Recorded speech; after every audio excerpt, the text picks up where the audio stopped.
Hello friends, welcome है आप सभी का आपके इस कृष्णा आर्ट्स एजुकेशन चैनल में, जो केवल और केवल बोर्ड एग्जाम की तैयारी करवाने के लिए बनी है। इसलिए इस चैनल को आपने अभी तक सब्सक्राइब नहीं किया तो इस चैनल को सब्सक्राइब कर दें और साइड के बेल नोटिफिकेशन को भी जरूर प्रेस कर दें, ताकि हमारी वीडियो का लेटेस्ट नोटिफिकेशन आप तक सबसे पहले पहुंच सके।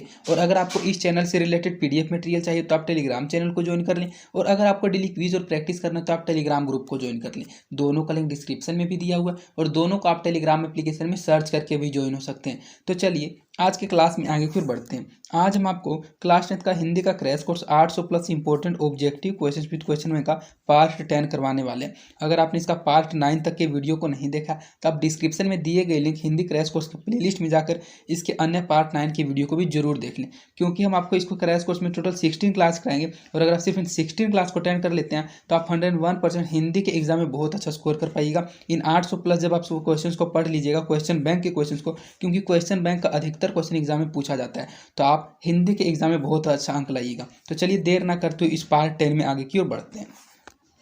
तो इसमें हमारा पहला क्वेश्चन है कि मंगू के अलावा उसकी माँ की कितनी संतानें थी। तो अगर आपको इन क्वेश्चंस का पहले से पता है, अगर नहीं भी पता है, आपको जो ऑप्शन सही लगता है, वैसे तो आपको अभी तक हम जितना वीडियो बना चुके हैं आपको अधिकतर क्वेश्चन याद हो गए होंगे, सभी का आंसर टाइप करते हुए चलिए। और अगर आपके लिए यह क्वेश्चन नया है तो सिर्फ इस वीडियो में लास्ट तक बने हुए रहिएगा और सभी के सभी क्वेश्चन को समझते हुए चलिएगा। तो क्वेश्चन यह है कि मंगू के अलावा उसकी माँ की कितनी संतानें थी, 2, 3, 4 या फिर 1। तो मंगू कुल 4 भाई बहन थे। तो मंगू कुल 4 भाई बहन थे, 2 बहन और 2 भाई। और मंगू के अलावा पूछा जा रहा है कि मंगू को छोड़कर, तो जो 4 में से 1 आप घटा दीजिएगा तो बच जाएगा 3। मतलब कि मंगू के अलावा उसकी माँ की 3 संतानें थी, 2 भाई और 1 उसकी बड़ी बहन थी कम्मू। तो इसका सही आंसर ऑप्शन नंबर बी हो जाएगा। मंगू के अलावा उसकी माँ की कितनी संतानें थी, तो 3 संतानें थी। अज्ञे का जन्म कब हुआ था, जो सच्चिदानंद हीरानंद वत्सायन अज्ञे थे, उनका जन्म कब हुआ था, 1910 में, 11 में, 12 में, फिर 1913 ईस्वी में। तो जो अज्ञे जी थे उनका जन्म 1911 ईस्वी में हुआ था। तो इसका सही आंसर ऑप्शन नंबर बी हो जाएगा, 1911 ईस्वी में। दिनकर को किस कृति के लिए ज्ञानपीठ पुरस्कार मिला। यह क्वेश्चन मोस्ट इंपोर्टेंट क्वेश्चन है, जो 100% चांसेस है बोर्ड एग्जाम में पूछे जाने की। कि जो रामधारी सिंह दिनकर थे उन्होंने ऐसी किस कृति की रचना की थी जिनके लिए उनको ज्ञानपीठ पुरस्कार मिला था। रश्मि रथी के लिए, संस्कृत के 4 अध्याय के लिए, उर्वशी के लिए, या फिर रेणुका के लिए। तो रामधारी सिंह दिनकर जी ने एक उर्वशी नामक रचना की थी, इसी के लिए उनको ज्ञानपीठ पुरस्कार मिला है। तो इसका सही आंसर ऑप्शन नंबर सी हो जाएगा, उर्वशी। नौबत खाने में इबादत साहित्य की कौन सी विधा है, निबंध है, कहानी है, व्यक्ति चित्र या फिर साक्षात्कार। तो यह जो नौबत खाने में इबादत पाठ है यह एक प्रकार का निबंध है। तो इसका सही आंसर ऑप्शन नंबर ए हो जाएगा। कौन सी विधा है, तो निबंध वाली विधा है। पंडित बिरजू महाराज लखनऊ घराने की किस पीढ़ी के कलाकार हैं, 6ठी पीढ़ी के, 7वीं पीढ़ी के, 9वीं पीढ़ी के, या फिर 8वीं पीढ़ी के। तो सबसे पहले तो बोर्ड एग्जाम में यह भी क्वेश्चन पूछ लिया जाता है कि जो पंडित बिरजू महाराज थे वे किस घराने के कलाकार थे, तो लखनऊ घराने के घराने थे। और लखनऊ घराने के किस पीढ़ी के कलाकार थे, तो 7वीं पीढ़ी के कलाकार थे। तो इसका सही आंसर ऑप्शन नंबर बी हो जाएगा, 7वीं पीढ़ी के। सीता के बेटे ने सीता को कितने रुपये माहवारी खर्च देने का निर्णय लिया था। अर्थात यह क्वेश्चन हिंदी वर्णिका से, और अगर आपने हिंदी वर्णिका की संपूर्ण व्याख्या को वीडियो नहीं देखा, अगर आप उनको देखना चाहते हैं तो स्पीडली हिंदी वर्णिका संपूर्ण व्याख्या के प्लेलिस्ट में जाकर इसके वीडियोस को देख ली। यह हमारा लास्ट चैप्टर जो था हिंदी वर्णिका का, धरती कब तक घूमेगी, जिसकी मुख्य पात्रिका सीता थी, उसी का क्वेश्चन है कि सीता जो थी उसके बेटे ने सीता को कितने रुपये पर मंथ देने का निर्णय किया था। 50 रुपये, 75 रुपये, 100 रुपये, फिर 60 रुपये। तो सीता के बेटे ने सीता को प्रति माह 50 रुपये खर्च देने का निर्णय लिया था। तो इसका सही आंसर ऑप्शन नंबर हो जाएगा, 50 रुपये। उत्तर भारत से नागरी लिपि के लेख कब से मिलने लगते हैं, 8वीं सदी से, 6ठी सदी से, 9वीं सदी से, या फिर 4थी सदी से। तो उत्तर भारत से जो नागरी लिपि के लेख मिलने लग जाते हैं वे 8वीं सदी से मिलने लग जाते हैं। तो इसका सही आंसर ऑप्शन नंबर ये हो जाएगा, उत्तर भारत से नागरी लिपि के लेख कब से मिलने लगते हैं, तो 8वीं सदी से मिलने लग जाते हैं। बहादुर पर कितने रुपये की चोरी का इल्जाम लगा था। यह भी क्वेश्चन मोस्ट इंपोर्टेंट क्वेश्चन है, इसको आप 100% अच्छे से याद रखिएगा। 100% यह बोर्ड एग्जाम में पूछा जाएगा कि बहादुर पर कितने रुपये की चोरी का इल्जाम लगा था। 10 रुपये, 11 रुपये, 12 रुपये, फिर 13 रुपये। तो बहादुर पर कुल 11 रुपये चोरी का इल्जाम लगा था। तो इसका सही आंसर ऑप्शन नंबर बी हो जाएगा, 11 रुपये। भारत माता कविता में भारत का कैसा चित्र प्रस्तुत किया गया, आदर्श, काल्पनिक, यथातथ्य, या फिर इनमें से कोई नहीं। तो जो हमारी भारत माता कविता, इस भारत माता कविता में भारत जैसा वास्तव में वैसा ही चित्र प्रस्तुत किया गया, मतलब कि यथातथ्य चित्र प्रस्तुत किया गया है। तो इसका सही आंसर ऑप्शन नंबर सी हो जाएगा, यथातथ्य चित्र प्रस्तुत किया गया है। जातीय असीमता की दृष्टि से इतिहास का प्रवाह कैसा है? जो जातीय असीमता है उसकी दृष्टि से जो इतिहास का प्रवाह कैसा है? विच्छिन्न, अविच्छिन्न, विच्छिन्न और अविच्छिन्न दोनों, या फिर इनमें से कोई नहीं। तो जातीय असीमता की दृष्टि से जो इतिहास है उसका विच्छिन्न और अविच्छिन्न दोनों प्रकार का प्रवाह है। तो इसका भी सही आंसर ऑप्शन नंबर सी हो जाएगा, विच्छिन्न और अविच्छिन्न दोनों। प्रत्यय का संधि विच्छेद क्या है? प्रत्यय जोड़, प्रतिजोड़, प्रत्यय जोड़ या फिर प्रजोड़ प्रत्यय। तो हमने आपको बताया कि संधि विच्छेद उन दो शब्दों से मिलकर बनता है जिन दोनों शब्दों का अपना अपना एक अलग अर्थ होता है। तो इसका सही संधि विच्छेद ऑप्शन नंबर बी हो जाएगा, प्रतिजोड़ प्रत्यय का सही संधि विच्छेद है। देवेश का सही संधि विच्छेद क्या होगा? देव जोड़ इस, देव जोड़ इस, देवा जोड़ इस, या फिर देव जोड़ वेश। तो जो देवेश का सही संधि विच्छेद हो जाएगा वह ऑप्शन नंबर ए हो जाएगा, देव जोड़ इस। तो इसका सही आंसर ऑप्शन नंबर ए होगा, देव जोड़ इस। अत्युक्ति में कौन किन किन वर्णों की संधि हुई है? उ जोड़ ई जोड़ ई जोड़ उ या फिर उ जोड़ उनी। तो आप अच्छे से जानते हैं कि जो अत्युक्ति है उसमें जो वर्णों की संधि हुई है वह ई जोड़ उ की हुई है, अत्युक्ति। तो इसका सही अति जोड़ युक्ति। तो अति में ई था और उक्ति में पहले उ है, तो अति ई जोड़ उ की संधि हुई है। तो इसका सही आंसर ऑप्शन नंबर बी हो जाएगा, ई जोड़ उ की। अन्वेषण का सही संधि विच्छेद क्या है? अनुजोड़ एसन, अनिजोड़ वेसन, अन्य जोड़ एसन, या फिर अन्यजोड़ ईसन। तो आप अच्छे से जानते हैं संधि विच्छेद उन दो शब्दों से मिलकर बनता है जिन दोनों शब्दों का अपना अपना एक अलग अर्थ होता है। तो अन्वेषण का जो सही संधि विच्छेद हो जाएगा वह ऑप्शन नंबर ए हो जाएगा, अन्वेषण का सही संधि विच्छेद अनुजोड़ एसन है। स्वागत का सही संधि विच्छेद क्या है? सब जोड़ आगत, स्वजोड़ आगत, स्वजोड़ आगत, या फिर सुजोड़ आगत। तो जो स्वागत का सही संधि विच्छेद होता है वह ऑप्शन नंबर डी होता है, सुजोड़ आगत। यह बोर्ड एग्जाम में 100% पूछा जाएगा, क्योंकि यह क्वेश्चन थोड़ा कंफ्यूज कर देने वाला क्वेश्चन है। बहुत बच्चे इसका सब जोड़ आगत आंसर टिक करते हैं, जो कि बिल्कुल ही गलत है। स्वागत का सही संधि विच्छेद ऑप्शन नंबर डी हो जाता है, सुजोड़ आगत। गिरिंद्र में किन वर्णों की संधि हुई है? जो गिरिंद्र है इसमें किन वर्णों की संधि हुई? अ जोड़ ई जोड़ ई जोड़ ई, या फिर ऑप्शन नंबर डी तो है ही नहीं। तो जो गिरिंद्र में वर्णों की संधि हुई है वह गिरिंद्र में किन वर्णों की संधि हुई पूछा ही जा रहा है। तो गिरिंद्र में जो वर्णों की संधि हुई है गिरिंद्र, इसमें भी ई और इसमें भी, तो इसका सही आंसर ऑप्शन नंबर बी हो जाएगा। दोनों में तो ई है, गिरी और इंद्र। तो इसका सही आंसर ऑप्शन नंबर बी हो जाएगा, गिरिंद्र में ई जोड़ ई वर्णों की संधि हुई है। नयन का सही संधि विच्छेद क्या होगा? न जोड़ अन, नय जोड़ ने जोड़न, या फिर ने जोड़ अन। तो जो नयन का सही संधि विच्छेद होता है वह ने जोड़ अन होता है। ने जोड़ अन के मिलने से ही नयन का निर्माण होता है। तो इसका भी सही आंसर ऑप्शन नंबर सी हो जाएगा, ने जोड़ अन। खिचड़ी कैसा शब्द है? ये जो खिचड़ी है कैसा शब्द है? तत्सम, तद्भव, देशज या फिर विदेशज। तो ये जो खिचड़ी है यह हमारा देसी शब्द है, अर्थात देशज शब्द है। तो इसका भी सही आंसर ऑप्शन नंबर सी हो जाएगा, देशज।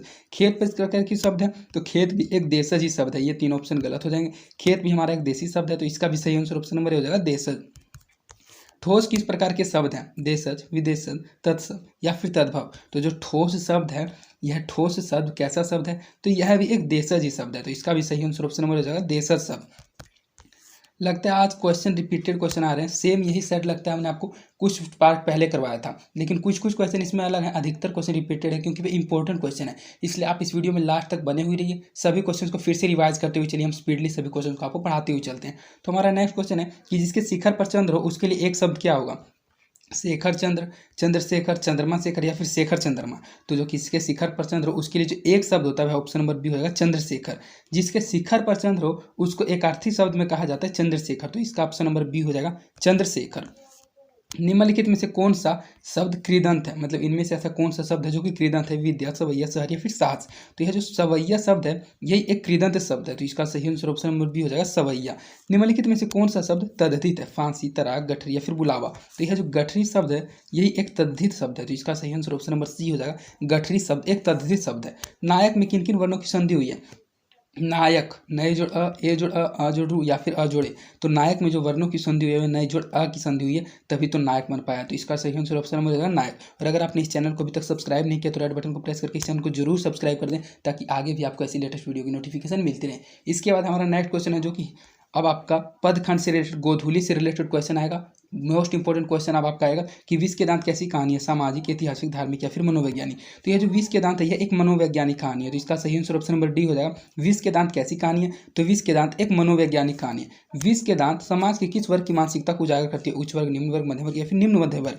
तो जो विष के दांत कहानी है यह मध्य वर्ग की मानसिकता को उजागर करती है। तो इसका सही आंसर ऑप्शन नंबर सी हो जाएगा, मध्य वर्ग की मानसिकता को। फ्रेडरिक मैक्स मूलर किस पाठ की रचयिता है? ये जो फ्रेडरिक मैक्स मूलर है यह एक लेखक का नाम है। पूछा यह जा रहा है कि इन्होंने किस पाठ की रचना की है? श्रम विभाजन और जाति प्रथा की, नागरी लिपि की, भारत से हम क्या सीखे या फिर परंपरा का मूल्यांकन था। तो ये जो भारत से हम क्या सीखे इसी पाठ की रचना फ्रेडरिक मैक्स मूलर ने की है। मतलब कि फ्रेडरिक मैक्स मूलर भारत से हम क्या सीखे पाठ की रचयिता है। तो इसका सही आंसर ऑप्शन नंबर सी हो जाएगा, भारत से हम क्या सीखे। जो मैक्स मूलर थे, फ्रेडरिक मैक्स मूलर, जो इससे पहले क्वेश्चन में आपने पढ़ा कि फ्रेडरिक मैक्स मूलर ने ही भारत से हम क्या सीखे पाठ की रचना की है। तो वे जो थे वे कहाँ के रहने वाले थे? इंग्लैंड के, जर्मनी के, श्रीलंका के या फिर अमेरिका के। तो जो मैक्स मूलर थे वे जर्मनी के रहने वाले थे। तो इसका सही आंसर ऑप्शन नंबर बी हो जाएगा, जो फेडरिक मैक्स मूलर थे वे रहने वाले थे तो जर्मनी के, लेकिन उन्होंने भारत से क्या सीखे, पाठ की रचना की थी। तो इन दोनों क्वेश्चन को आपको अच्छे से याद रखना है। तो इसका सही आंसर ऑप्शन नंबर बी हो जाएगा, वे जर्मनी के रहने वाले थे। भारत कहाँ बसता है, दिल्ली के पास, गाँवों में, शहरों में, या फिर लोगों को मन में। तो यह जो भारत है यह गांवों में बसता है। यह भी क्वेश्चन मोस्ट इंपोर्टेंट है, जो 100% पूछे जाने की संभावना है कि भारत कहाँ बसता है। तो भारत गांवों में बसता है। तो इसका सही आंसर ऑप्शन नंबर बी हो जाएगा, भारत कहाँ बसता है, तो गांवों में बसता है। पारसियों में धर्म का नाम क्या है, जो पारसियों में धर्म होता है उस धर्म का क्या नाम है, बौद्ध धर्म, जैन धर्म, वैदिक धर्म, या फिर जरथुस्त्र। तो इस क्वेश्चन को भी हमने आपको बहुत बार पढ़ाया। इसमें बहुत बच्चे कंफ्यूज हो जाते हैं, लेकिन आपको कंफ्यूज नहीं होना। इसका जो आंसर हो जाएगा ऑप्शन नंबर डी हो जाएगा, जरथुस्त्र। पारसियों में धर्म का क्या नाम है, तो पारसियों में जो धर्म है उस धर्म का नाम जरथुस्त्र है। तो इसका सही आंसर ऑप्शन नंबर डी हो जाएगा, जरथुस्त्र। नाखून क्यों बढ़ते हैं, यह किस प्रकार का निबंध है, एक ललित निबंध है, भावात्मक निबंध है, विवेचनात्मक निबंध है, या फिर विवरणात्मक निबंध है। तो नाखून क्यों बढ़ते हैं, सबसे पहले हम आपको यह बता दें कि नाखून क्यों बढ़ते हैं, पाठ के लेखक हजारी प्रसाद द्विवेदी हैं। और यह जो निबंध है यह एक ललित निबंध है। तो इसका सही आंसर ऑप्शन नंबर ए हो जाएगा, नाखून क्यों बढ़ते हैं, किस प्रकार का निबंध है, तो नाखून क्यों बढ़ते हैं एक ललित निबंध है। हजारी प्रसाद द्विवेदी, जो हजारी प्रसाद द्विवेदी थे वे किस निबंध के रचयिता है, नागरी लिपि के नाखून क्यों बढ़ते हैं, परंपरागत मूलक, या फिर शिक्षा और संस्कृति। तो अगर आप माइंड को कंसंट्रेट के पढ़ रहे हैं तो आप 100% इसका सही आंसर बताइएगा। जस्ट पहले वाले क्वेश्चन में हमने आपका इसका आंसर बताया। जल्दी से इसका कमेंट सेक्शन में आंसर टाइप कीजिए कि जो हजारी प्रसाद द्विवेदी थे वे किस निबंध के रचयिता हैं, तो वे नाखून क्यों बढ़ते निबंध के रचयिता हैं। नाखून क्यों बढ़ते कैसा निबंध है, तो एक ललित निबंध है, और इसके रचयिता कौन है, तो हजारी प्रसाद द्विवेदी जी हैं। तो इसका सही आंसर ऑप्शन नंबर बी हो जाएगा, नाखून क्यों बढ़ते हैं। अल्पज्ञ पिता जो था वह कैसा जीव होता है, दयनीय जीव, बहादुर जीव, अल्पभाषी जीव, या फिर मृदुभाषी जीव।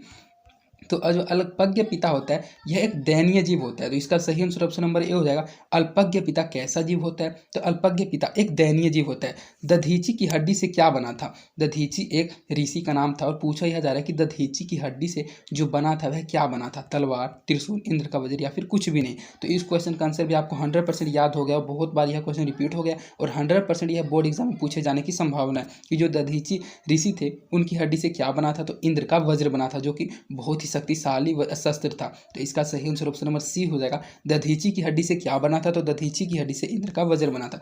बल्ली अम्माल जो थी वह क्या नहीं जानता थी, पढ़ना, बोलना, खेलना, या फिर लड़ना।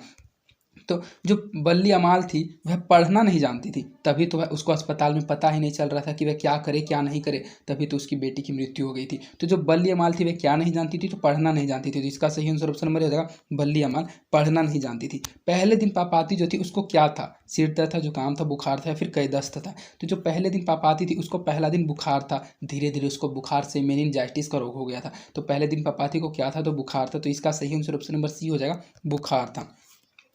धरती कब तक घूमेगी पाठ के कहानीकार कौन है, मतलब धरती कब तक घूमेगी एक कहानी, और पूछा जा रहा है कि इसके कहानीकार कौन है, इसके रचयिता कौन है। सात कौड़ी होता है, ईश्वर पेडनेकर, श्रीनिवास, या फिर सांवरदैया। तो धरती कब तक घूमेगी जो पाठ के कहानीकार हैं वे सांवरदैया। तो इसका सही आंसर ऑप्शन नंबर डी हो जाएगा, धरती कब तक घूमेगी के कहानीकार कौन है, तो सांवरदैया है।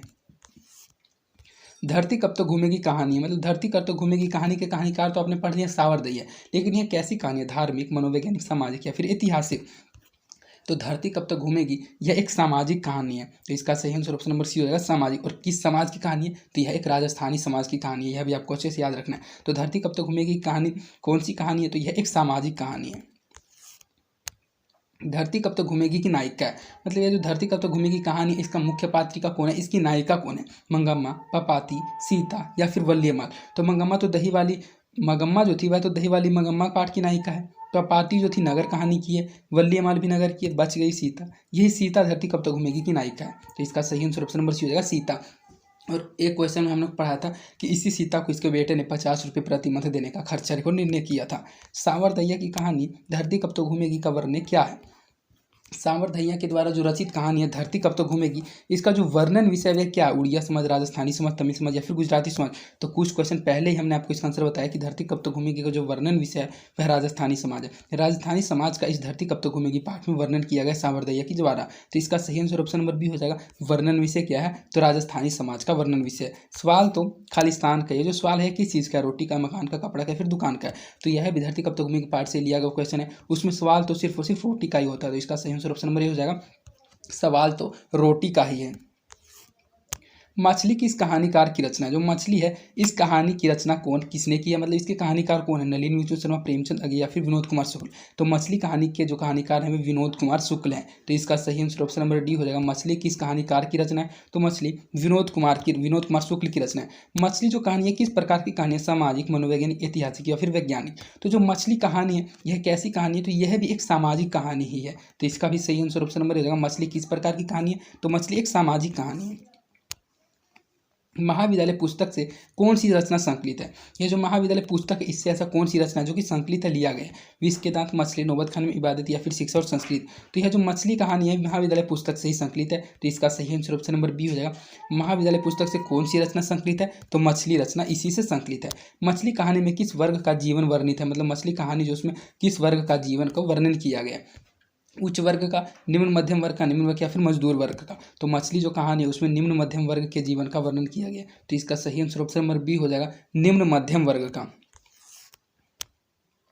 संतु नरेन जो थे वे आपस में कौन है, भाई भाई, चाचा भतीजा, भाई बहन या फिर जीजा साला। तो जो संतु नरेन थे वे आपस में कौन थे, तो आप अच्छे से जानते हैं इसका बहुत बार भाई भाई ऑप्शन में दिया रहता है। हमने भी एक बार भाई भाई पढ़ा दिया जो कि बिल्कुल ही गलत पढ़ाया था। अगर आपने चैप्टर को अच्छे से पढ़ा होगा तो आपको पता होगा कि संतु नरेन आपस में कौन थे, तो जीजा साला थे। आपको एग्जाम में जीजा साला टिक करके आना, यही इसका करेक्ट आंसर होगा। तो इसका सही आंसर ऑप्शन नंबर डी होगा। संतु नरेन आपस में कौन थे, तो संतु नरेन आपस में जीजा साला थे। नौबत खाने में इबादत पाठ के लेखक कौन है, विनोद कुमार शुक्ल, यतीन्द्र मिश्र, अशोक वाजपेयी या फिर अमरकांत। तो यह जो नौबत खाने में इबादत है इस पाठ के जो लेखक हैं वे यतीन्द्र मिश्र है। यतीन्द्र मिश्र के द्वारा यह पाठ लिखा गया नौबत खाने में इबादत। तो इसका सही आंसर ऑप्शन नंबर बी हो जाएगा। नौबत खाने में इबादत पाठ के लेखक यतीन्द्र मिश्र है। बिस्मिल्लाह जो खां थे उनका असली नाम क्या था, शमसुद्दीन, सादिक हुसैन, परविदी या फिर अमीरुद्दीन। तो जो बिस्मिल्लाह खां थे उस बिस्मिल्लाह खां का असली नाम अमीरुद्दीन था। तो इसका सही आंसर ऑप्शन नंबर डी हो जाएगा। बिस्मिल्लाह खां का असली नाम क्या था, तो अमीरुद्दीन था।